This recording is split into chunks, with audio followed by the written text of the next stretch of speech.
Natasha Mihell, welcome to Writers in Relationship. Thank you so much. It's lovely to be here. Yes, I was commenting before we started the tape on your lovely background. I'm a little bit obsessed with Zoom backgrounds these days, just sort of seeing what people are getting a little more creative than they were in the pandemic. So Oh it's yeah, well this is like I got this whilst I was working with the government and creating kind of an office space for me. It's supposed to be acoustic paneling. It's kind of a little too plasticky for that, but yeah, I like the texture and I've got like my galaxy lamp for the ambiance, so it's great. It's so great. Yeah, I feel like I'm a little bit in a Star Trek milieu a little bit. yeah, love Um, that. yeah, for people listening, this is a co-production with Hodgepodge Literature and Arts Substack as well. And I was like, I love origin stories. How did you find Hodgepodge? This is your second time with us? Yes. Yeah. Yes, indeed. I was looking for a place to put my micro and flash fiction because I have a lot of it that I go to it whenever I have time to kind of exercise my writing. Because you can't always pour yourself into a novel. Sometimes your brain just needs to like dash, at least for me. So I found D.L. Shirley's The Shortlist, which I think is like, in my world, it's the place to go for micro and flash fiction magazines. And you guys were on there. Um, and so I thought, okay, this looks like an apt place. I'll try it. I liked the look of Hodgepodge, but I really didn't understand what I was getting into until my piece was accepted, and then you formed such a community that I like fell in love. Like the first meeting that I was invited to talk about our stories. I think we were all there. The artist was invited, and it was. I feel like I've been searching for it. The sort of writing community that I've been longing for a long time, and to have it where you're it's this confluence of micro flash short story artistry, like an artist's work, was very cool. And I've always really found that I've always really been grateful for communities like that because I like grew up in an art school and all that stuff. So yeah, that's where it took off for me. And it was your it was a drabble, right? The Monstraw thing? Was that the Yes. Yeah, Yes, yes, yes. love Yeah. that. Wait, but you said something super interesting. You grew up in an art school? Oh, I grew up, yeah, basically that's an interesting way I worded that. But I went to an art school, I should say, literally. For from grade 7 to grade 12. And I kind of did grow up in it. It was Victoria School of the Arts in Edmonton, Alberta. And it was a fantastic community with like, I was like super involved in musical theater. I was a choir kid outside of school. And like, yes, I was super, super wonderfully nerdy. And I've carried that with me throughout my whole life. And I think the wonderful thing about art school is that the art school never leaves you. It makes a way into your heart, and it's with you for forever. So What was your favorite aspect of being part of that school community? you know what? My I loved I mean, to go back to relationships and community. I mean, I did a lot of things. I was a full IB kid, so that's not really artsy, but I did the musical theater stuff. I got involved in drama and all this. What was really cool about the musical theater program in that school was just the the true artistry of it, like the commitment of these kids and the teachers. Give credit where credit is due there too. To really put yourself fully into the craft and like this is what it is to become a character and to have discussions. I remember sitting down with my musical theater teacher and talking about my character in depth and what were her motivations. And my last production at that school was Into the Woods, and I played the witch. And it was like, yeah, I know. It was one of my favorite memories of my childhood. And that cast was so like the synergy was so incredible, and it was really like you put yourself 110% into the craft. And so I think that's my favorite thing about art school memories. I don't know, there's a lot. I could go on and on and on. It's like it, I was a big Glee fan, and I hear stories like that and I think, oh, but for like I had, I went to public school, and I was involved in theater also, funny Yeah. enough, but like to be surrounded and to have that be like the only thing, like what an amazing thing that you got to do that. Oh yeah, I that's so funny that you say that because I remember Glee came out. I can't remember if I was in high school or junior high, but I remember being like, "Oh yeah, this is kind of like us." So yeah, that's oh my gosh, that's a weird nostalgia trip you just took me back on. Actually, Natasha, no, I'm sitting here thinking about that conversation you just said you had with your musical theater director. hmm Can you draw any lines between that type of process and way of thinking and how you work now as a writer? Gosh, yes. Um, I think that I there's first of all there's such a connection between acting as a profession and writing. And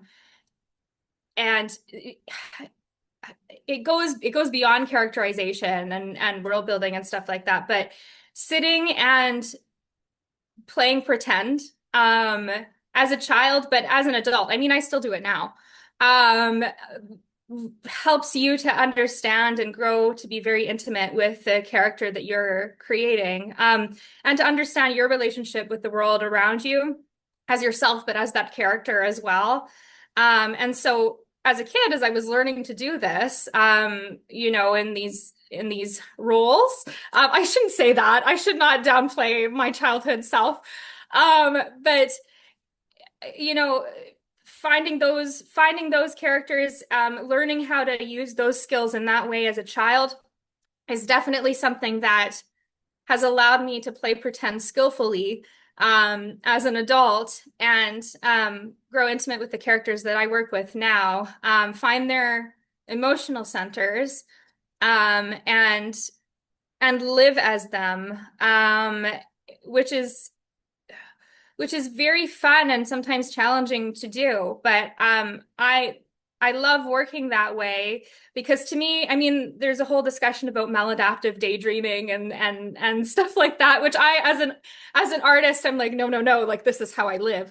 But I think that there's something really important in terms of engendering empathy and building connection with people to do that, to sit in a character, to find that emotional core and work through life that way. But yeah, I don't know if that answers your question.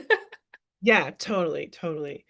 Um, I'm curious where you are, just to shift gears a little bit, and just tell us a little about your setting. There's writers have different relationships with their own settings, and so I'm just curious about where you are and how that, if at all, if it feeds into what you work on creatively.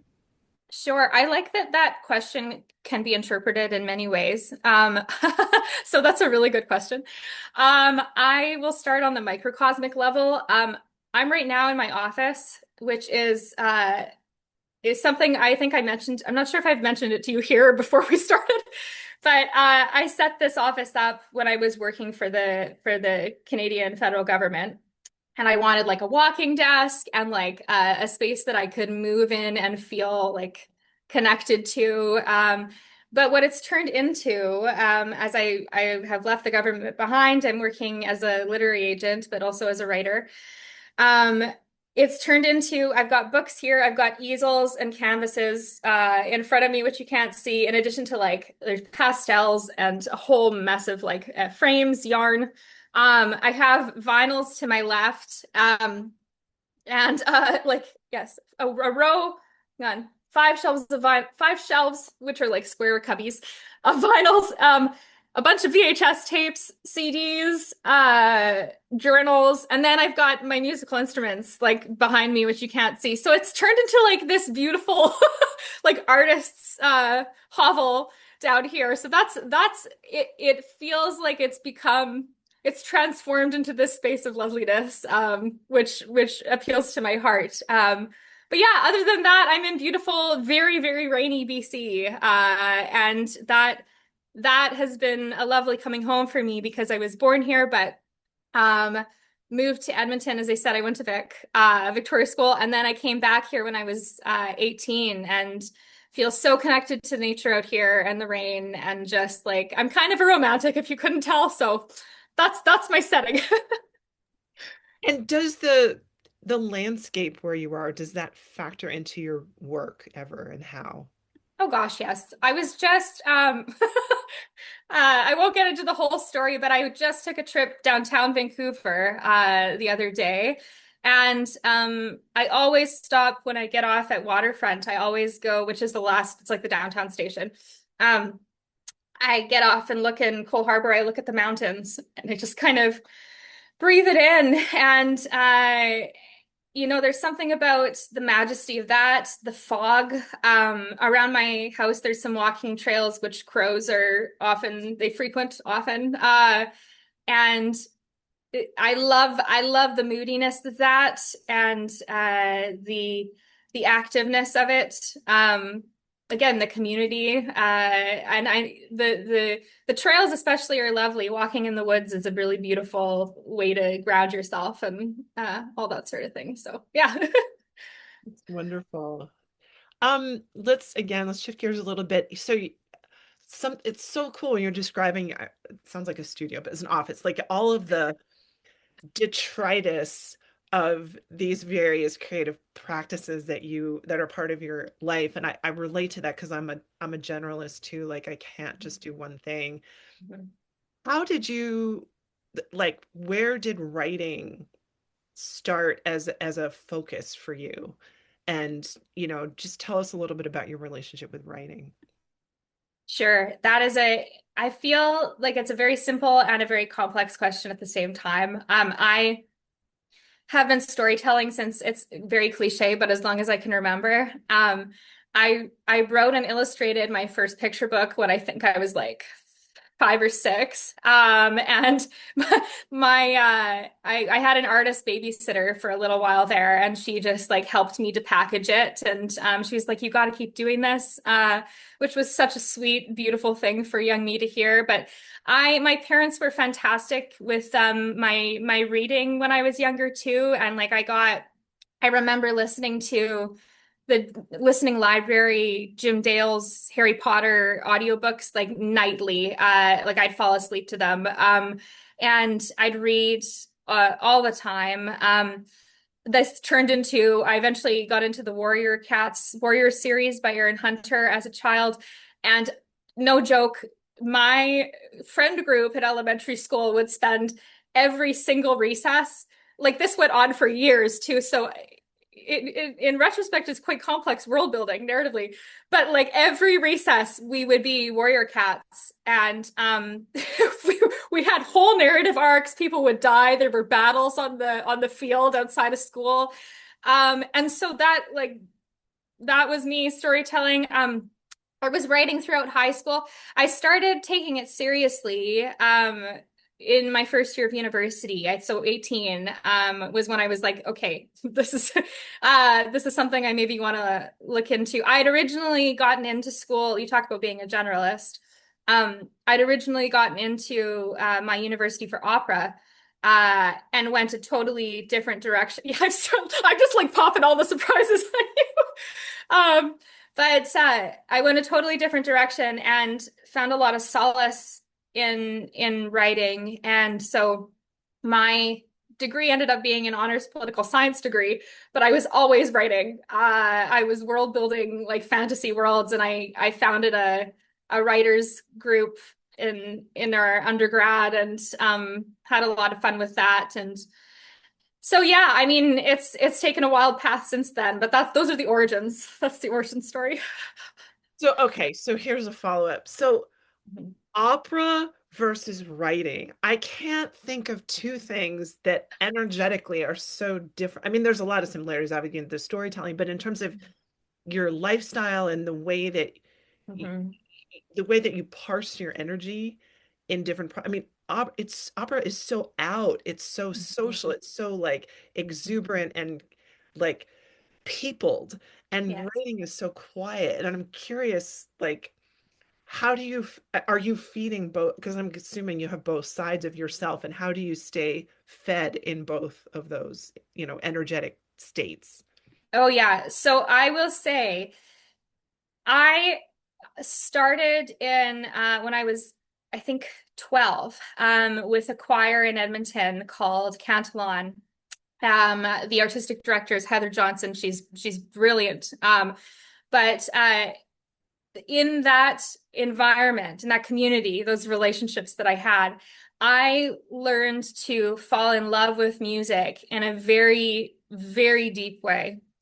And I have found that the way I learned to interact and engage with music there has impacted my writing, um, to this day, and has impacted how I engage with other people's writing, to this day. So I say I look for musicality in writing, and what that means is not only just how a paragraph is put together, for instance, like commas and periods and all that sort of stuff, but the emotional core of a work is something that I can pick up on really fast. And I'm not sure what that is, but it does exist in both music and writing. And I think that, yes, you're absolutely correct that opera is very external. But I think that the when you pull it all back to the core of what it is,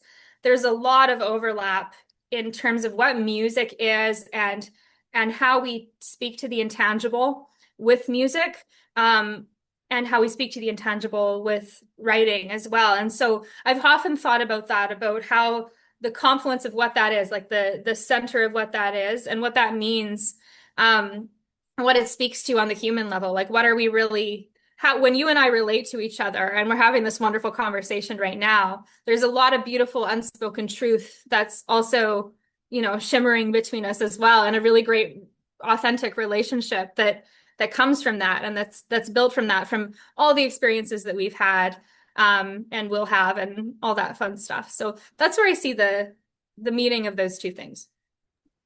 And that's it actually, that touched me. I feel a little emotional. But that it takes me to your piece for issue 5.1, because there's so much music in that, and I wonder if you could talk about how you brought music into, well, first of all, just tell us a little bit um about the story, which is called Eight Strangers in the Park as the World Falls Apart. And then specifically, I'm really interested to hear about this choice about there's musical theater. I mean, anyway, I'm going to let you take it. Sure. Oh, that's so wonderful. Yeah, so Eight Strangers is an impressionistic piece. It's highly musical. I arranged it so that it is eight separate voices that meet at a time in the park, when there is a tragic event, a terrible event. It becomes very clear what that event is, like first line basically of the story.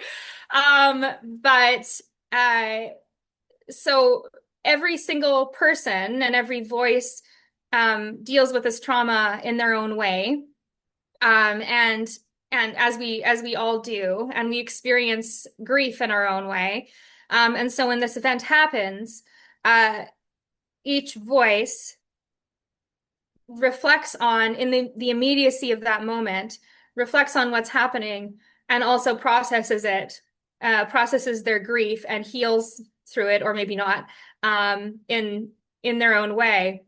And so by the end of the piece, you get a sense of, I hope, anyway, you get a sense of how humans heal together and apart, and what hope there might be in that, with the way the world can sometimes rip our hearts out. And tell us a little bit about the choice to bring in music into the structure. Oh, sure. Yeah, so as I said, I find music in writing everywhere. This was structuring this piece was very unusual to me because I'm not usually an impressionistic writer, but I was working on this essay. I'd written a very emotional piece that turned into part of this work. And I was like, this fits. This somehow fits with, because I was responding to Alarm, which is the painting that I was paired with. Um, and and so I was like, this fits, but something's missing. And then various world events happened, um, which it's impossible to sit and watch those things without feeling deeply. Um, and so what I found was that piece started to make more sense in conversation with, oh, here's this other piece that I'd worked on, which also touches on grief a little bit. And then I found this other piece, and then I wrote another piece, and it all started speaking with, it's like different instruments in the symphony, right? All working with one another to speak to the same thing in different ways. And so that's where the music came in, was in voice and structure. And it it turned to me, it became something that was that was that gave each voice its own moment, but also brought it together and made it a whole kind of symphonic piece in my mind. So I don't know if that answers your question, but It totally does. It's obviously the way you're describing it. I mean, I edited your piece for all those listening. I worked with Natasha on this piece, and it really, particularly between the first and the second draft, where you really brought out that piece of the structure so that it was a little bit more obvious, and it Mhm. really, I felt that orchestralness of it, very satisfying and difficult. Like I'm not I struggle with things that are more experimental in form because I'm always Mhm. a little bit lost, and that sense of the thing, particularly with the very beginning and the very ending, was so deeply satisfying. um Oh, thank you. Yeah, I would say I also experimental stuff is I find it fun. But I worry it verges sometimes into pretentiousness. And so I tried my darndest not to get there. I did have a fantastic professor once tell me that he did find my writing pretentious when I first started at in my undergrad, and which like killed me. But it was a great lesson, and we talked through it about writing for other people versus yourself, and all this. It was a fantastic conversation, and I credit him to that. But I I really love what you can. I think if you once you know the rules, you can break them, and you can set yourself free a little bit. You might still say, you know what, if it's pretentious, then I own that. But I also am very proud of what I've put together, and I'll own that too. well, and I also like what, like, I mean, adjectives like that to me are not super helpful because it's not an experiential, it's not feedback on someone's experience, it's just a Yes. label. So like if somebody says I don't understand or I'm lost, that's information. If Yes. I say it's pretentious, what does that doesn't, it doesn't help you as the creator. Which also speaks to how wonderful of an editor you are, Gail. So thank you. But actually, it's funny. I was going to go into that, which is, and I'm going to actually, I don't know if this is cheating because you're an agent, but I've been studying and learning about um, what are the important soft skills in editing that really help writers pull for their best. And we've done professional development in Hodgepodge, and I feel like I still have a lot of learning to go. But I started teaching college writing about 20 years ago, and I look at where I started and where I am now, miles, miles, miles apart. And I Mhm. wonder if, in your experience working with your authors, what Mhm. do you see when people tell you, oh, yeah, this editor at this publishing house is like phenomenal? Like, what makes a good editor? Or and also your experience as a writer, like, what are the skills that really make that person, a catalyst for development that's just like really exciting.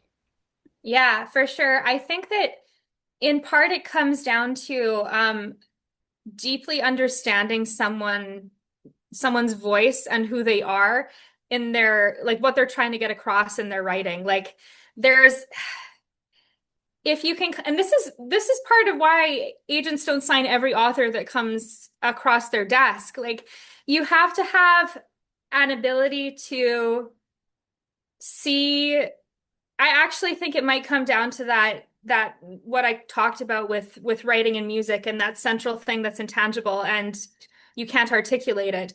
You being able to see who that person is and their direction and their purpose in how they're structuring in their craft and their voice and stuff um, is super super useful there. I mean, you can there's the logistical stuff, right? There's like, oh yeah, substantive line and copy editing, great skills to have. I mean, they are take a lot of work to learn, many years to get really really fantastic at them. Um, but shaping, but to understand what someone wants to say, to get to that like intangible thing where, oh, this is really what you're meaning here. Like I see that you're doing this and this, and maybe this isn't quite working, and this is why, is because you're actually trying to say this, aren't you? And then you have that open and honest communication. And I think that's what when it gets really wonderful and synergies there, it's about communication. And you have that with your track changes, but you also have that in like video talks like this with your editor about, well, is this what, and you, Gail, you did this with me fantastically. Is this, this is what I see. Maybe are you going in this direction kind of thing. So I think it comes down to deep understanding and like synergy in that way, and then also open and honest communication always. So the ability to be frank and forthright, and but also adaptable, because as a writer, it can sometimes be challenging at a certain point to be like, oh, and you made a good point with this with what you said about pretentiousness, but like when you're given certain feedback, it can sometimes be challenging to understand what's being told and work with it. And so adaptability in that way, or the ability to challenge and say, well, did you mean this? And still have that conversation is important. So yeah, I hope that wasn't too rambly. Oh no, it was great.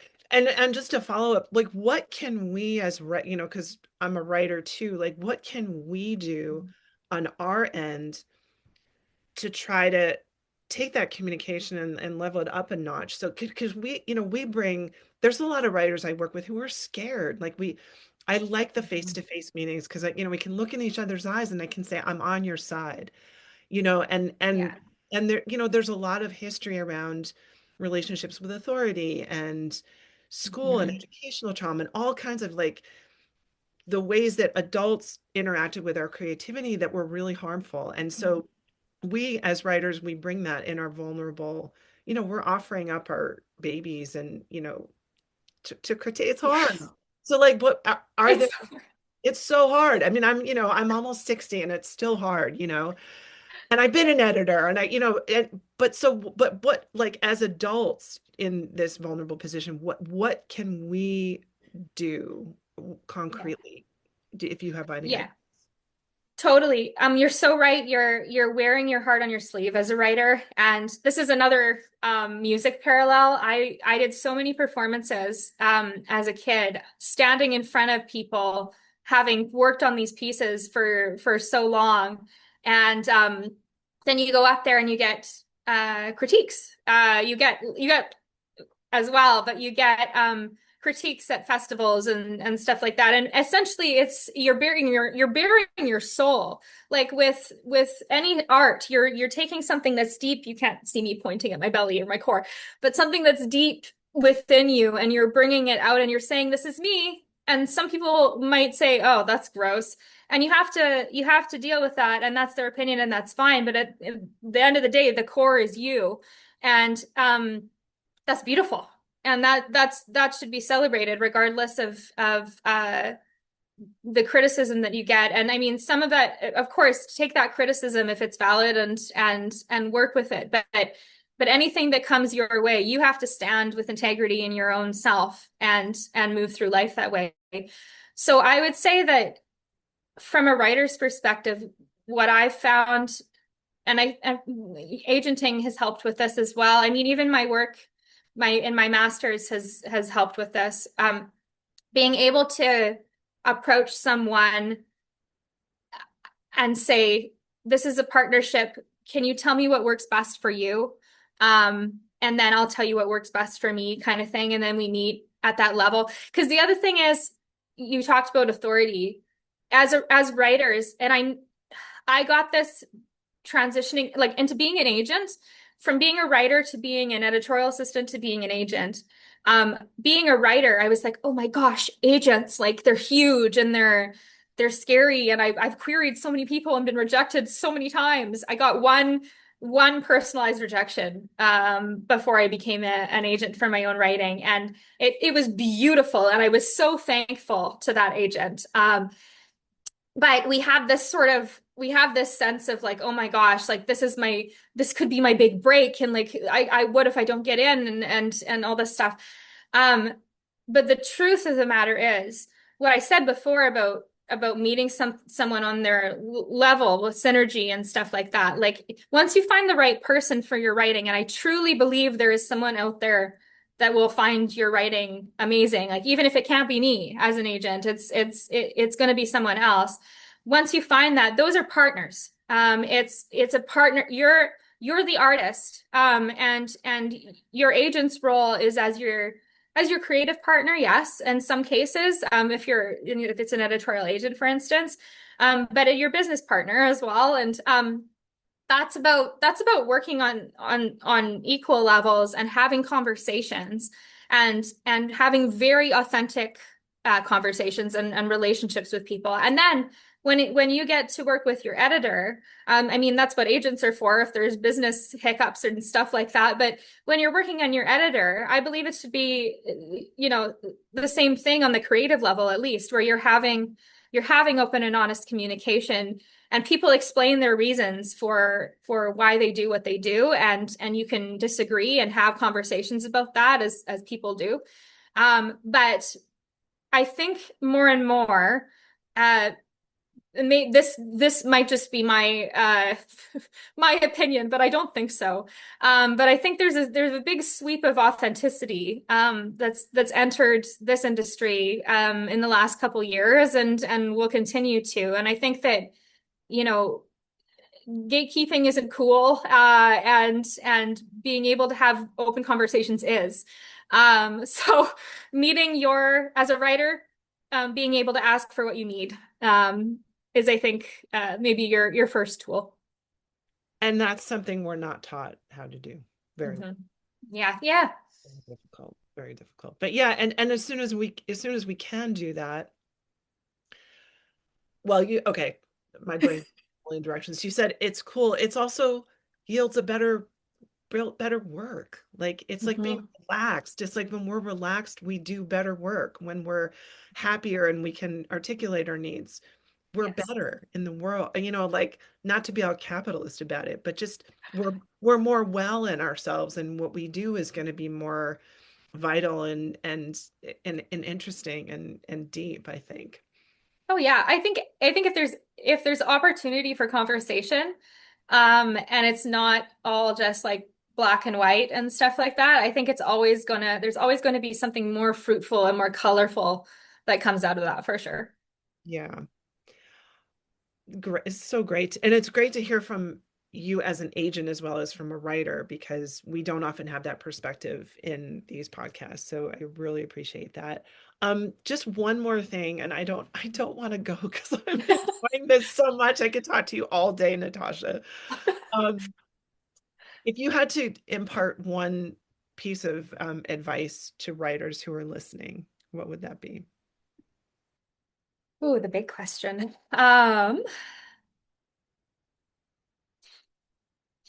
Be persistent. Stay dogged. Like just keep going. Um, you will face rejection many times. Life is all ebbs and flows.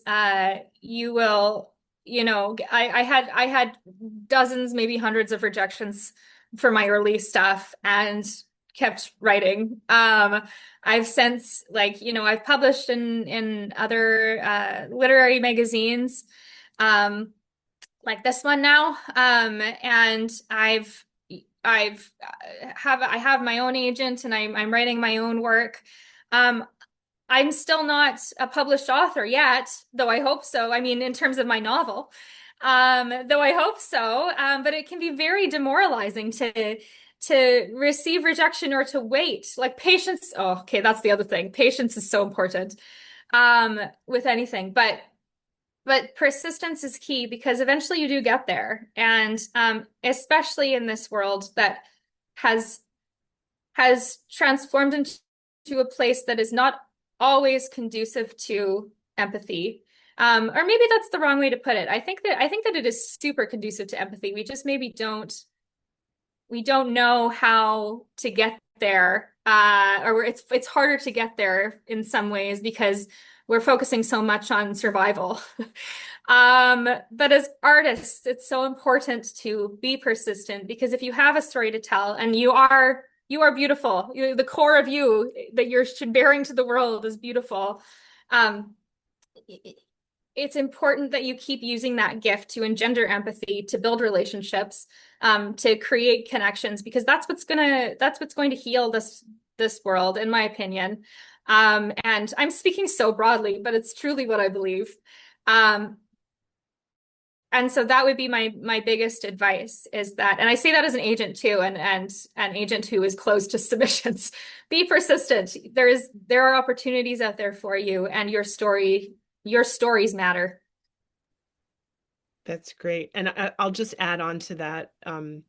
To be persistent in submissions and the external part of, but also in the development of the work. I Oh just gosh. actually, my story for this issue, it was the hardest next to my novel. It was the hardest thing I've ever done. And I had an editor who was pushing me harder, my friend Pam, and she didn't give up, and she kept sending another round, and I was just like, I can't do it, I'm stuck, I can't. She's like, no, of course you can. Yeah. And it was, Oh. the message was, it was very demanding though, but Mhm. in this very supportive way. It's like, no, you can go further with this, no, you can do Yeah. better. And I did.